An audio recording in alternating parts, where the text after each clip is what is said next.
Hello and welcome to Thought for December the 27th. Our readings are Job chapter 37, Zechariah chapter 12 and Revelation chapter 14. And our thought is, on that day.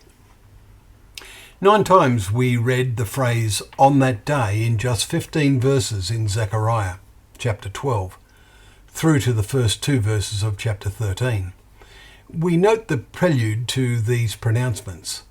Thus declares the Lord, who stretched out the heavens and founded the earth, and formed the spirit of man within him.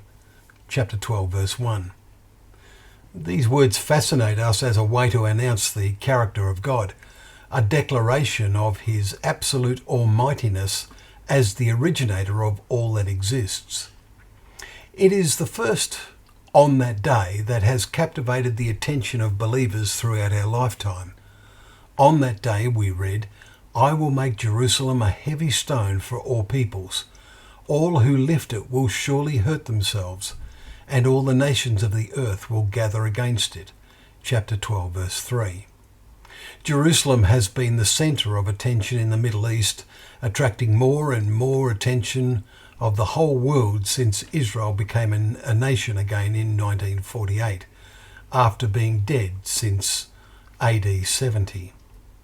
The USA has tried hard to lift the stone to solve the problem, but it seems to only have made the matters worse. The influences of Islamic countries have grown greater, and it now seems clear that someday, maybe soon, a greater explosion will occur.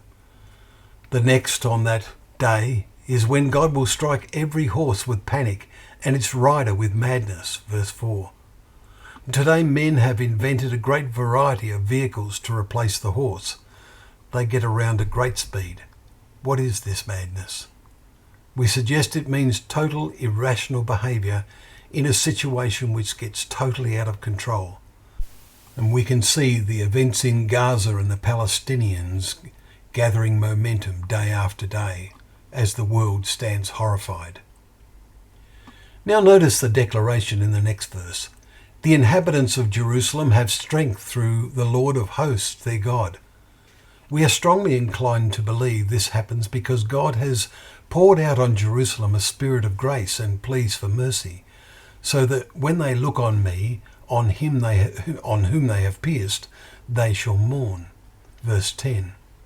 And this betrays the wonder of the return of Christ.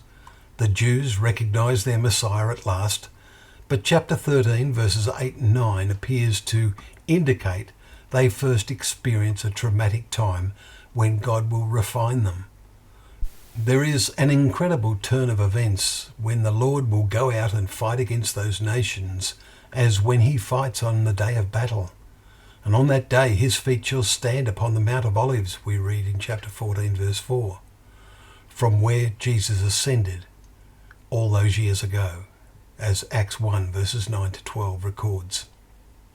But also on that day there shall be a fountain opened for the inhabitants of Jerusalem to cleanse them from sin and uncleanness, as we read in chapter 13 verse 1. The most momentous climax possible to human history. Will you be there on that day?